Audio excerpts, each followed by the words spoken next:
आंना आहुल राबा आङो बे मजाथि गामिनि खाथिनिखा लकेलनिखा नोंथाङा दिनै टिए आर्मियाव सेलेक्सन जाबाय मा बुंगोन बे समाव बे टिए सेलेक्सन जानाया आंहा बिमा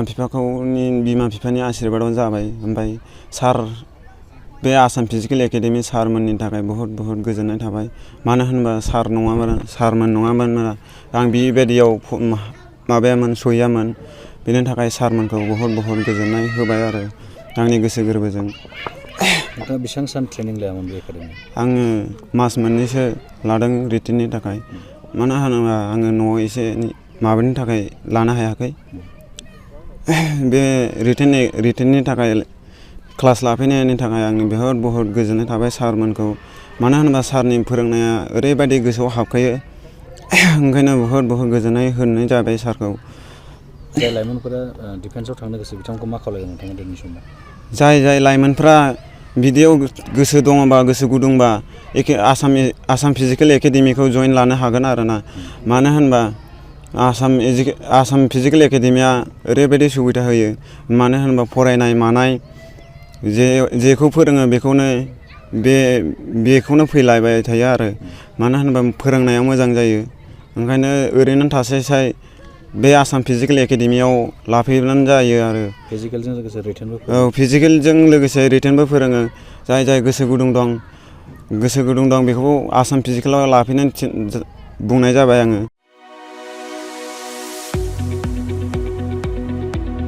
गुनगोनां गोजौ सोलोंथाइ लानो गोसो गुदुं फरायसाफोरनि थाखाय गोजोनथाव खौरां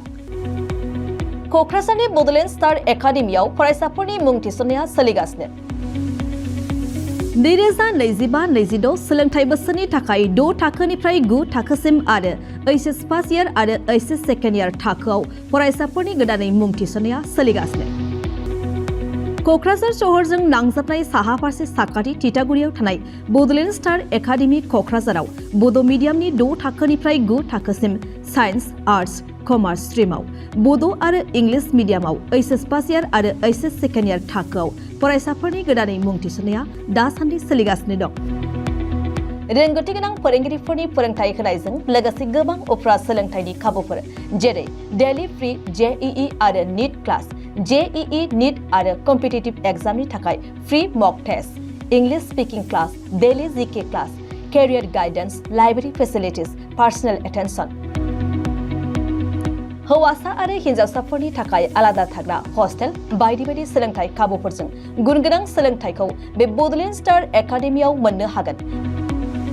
बेनि अनगायैबो मेट्रिक आनजादाव 85% एबा बेनि बांसिन नम्बर मोननाय फरायसाफोरनो बेसेन लायालासे मुं थिसनथाइ होगोन आरो बिफेल नखरनि फरायसाफोरनो मुं थिसननायाव 20% रेहाय होनाय जागोन